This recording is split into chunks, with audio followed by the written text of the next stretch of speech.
What are the best psychological mind tricks you know? My boss at a retail store taught me this one on how to deal with customers when they won't stop talking to you because they have nothing else to do with their day. While they are talking with you, start walking towards the door while responding to them. They will naturally follow. You open the door for them, while still talking to them, and they will walk through, you follow. Now you are both outside the store and you say, "Okay, well, have a great day," and walk back inside. This works. Used it many times over the year. I call it walking them to their car. For irate or explosive customers I say, "Let's talk about this outside," and make them follow me. They usually cool down in the process. Telling myself, "I'll just do something light," when I don't feel like exercising. It gets me started, and then I usually do a pretty good workout anyway. My thing is that I have to go to the gym. I am allowed to turn around as soon as I reach the locker room, or just sit and read a book, or scroll on my phone. But I have to physically go to the gym. I can think of just one time in the past 7 years when I left as soon as I got to the locker room, and a few times when I ended up walking on the treadmill while reading. But mostly I do at least a light workout, if not a full one. This works with eating too. I can eat anything I want.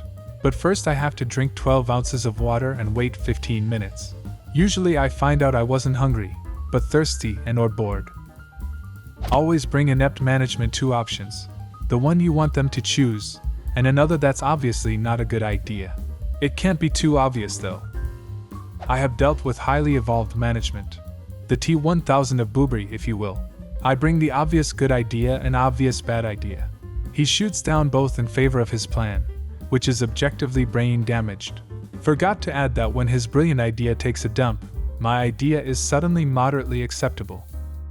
If you give something to someone while talking to them, they will grab it automatically. This happened at work once. My boss and I were talking and she handed me a bag with bits of paper in them. Being near the trash can, I tossed them for her. Then she gave me a strange look and asked, "Did you just throw away the names for Secret Santa?" When walking in crowded areas and an oncoming wall of humans are consuming the entire sidewalk, just stop. Completely stop.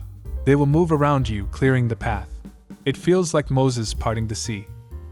If you want to make someone uncomfortable because they're a jerk, talk to them and don't look them in the eye. Look at their forehead. It slowly undermines their self-confidence, and they're so busy trying to figure out what you're doing that they forget to be an ass to you. I got this from Reddit. Lean towards them, and basically whispering, tell them, "I don't know what the others are talking about.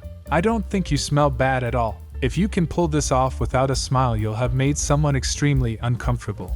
Kinda cruel, to be honest. I love subtly making my coworkers like each other with very, very small manipulations nobody questions. Like telling them something they did good, or what is great about them, and adding, X thinks that, too. Doing the same thing with Y, telling them X said so. I know it sounds terrible, but I love it when they start to really act nicer to each other, and becoming friendly over the time. You have to be very patient, and don't rush it. Keep it very casual and simple, just to leave a positive impression they get of each other. At one point it stops being a lie because they really say nice things about each other. While manipulative, I don't think it is devious. Oftentimes people truly do notice the good qualities, but focus on the bad qualities more of others. Complimenting someone and letting them know that other people see it builds confidence for them to express that quality more. Especially if it is genuine. Your method mends relationships. When doing one-on-ones with people, especially when you want to get to the bottom of something, say nothing. Ask an initial question. Let them talk. Say nothing in reply or something small that they can't change the tangent of the conversation. Most people become uncomfortable and will fill the silence by talking more. You gain a lot more from this that you would in some instances than by asking probing questions. Doesn't work on extreme introverts though. They don't mind the silence. I had to do this to my ex.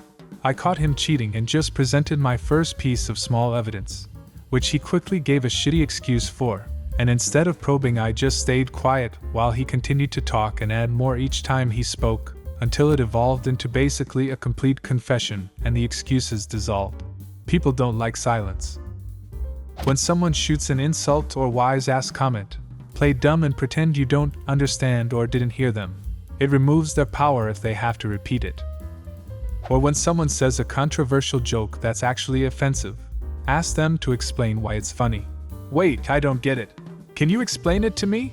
9 times out of 10 they'll remove the joke from their lineup because this was embarrassing. Plus, if they do try to explain the joke, it's even more cringy and just highlights that they're being an a-hole.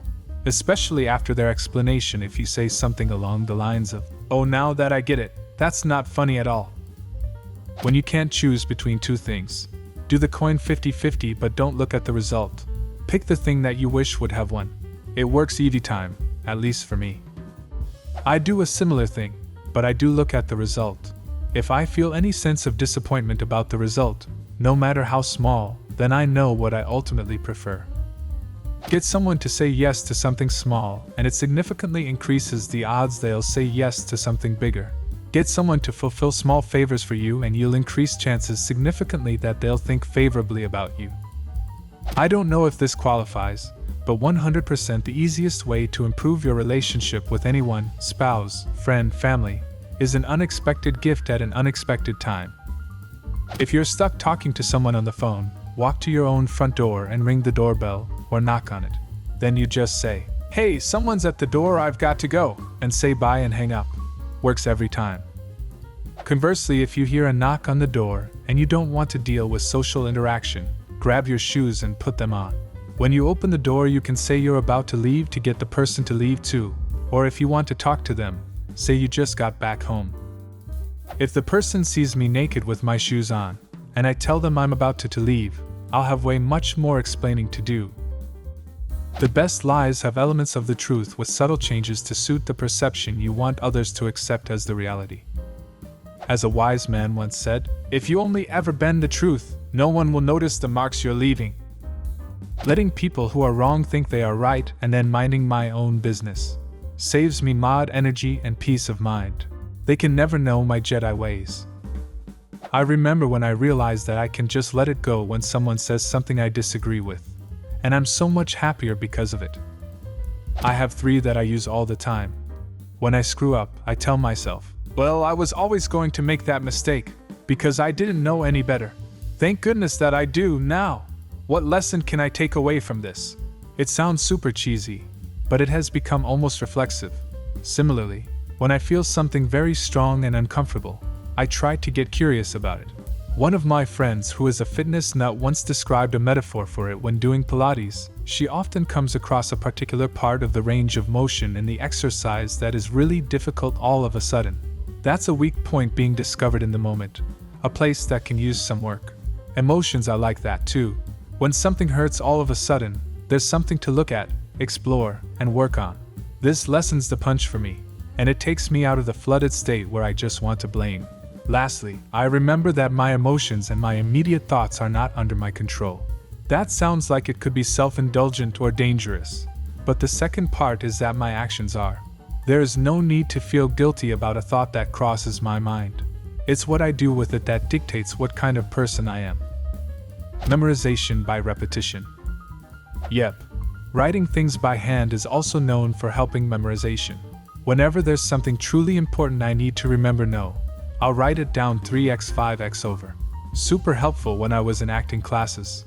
Played 2 major characters in one of the shows, and they both had 2 separate speeches that spanned 3 pages each.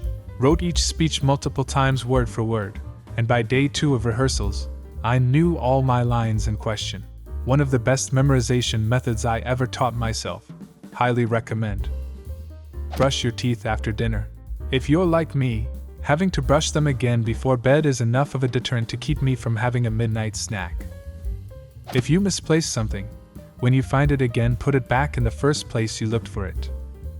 If you are getting frustrated, force a smile. I think it's motor neurons that control this, could be wrong. Anyways, your brain recognizes some actions as connected to mind state. Tense muscles equals anxiety, smiling equals happy, and will operate backwards. You can relax your muscles to gain calm, and you can smile your way to relief from the anger response. Source: teacher who smiled at a lot of fucking kids. If you talk and someone interrupts you, keep talking but quieter. They will listen when you hit this perfect volume. If you need kids to do something or agree to something, Tell them you'll time them. I teach throwing tomahawks at summer camps. Anytime I see someone throwing left-handed, I always have a tomahawk to the side. If they don't get it to stick, I always make a little show of, "Oh, you're using the right-handed tomahawks while being left-handed. Here, try this one." And they always throw better after that. Then the adults always come over after asking me what the difference is. If you find yourself in a stressful situation and need to clear your mind, try to recite the alphabet backwards in your head. From experience, it helps shift your focus and calm you down. I've done it that many times that I can recite it backwards as quickly as I can forwards, which has the added benefit of impressing my kids immensely. Asking for a favor while someone is eating or just finished eating. Their brain is happy that food is in belly and they are more agreeable. Works better if you are the one who provided the food. It has a 100% success rate so far for me. Don't do it often. They will catch on. What are the best psychological mind tricks you know? Leave a comment and subscribe to the channel if you want to see more videos like this one.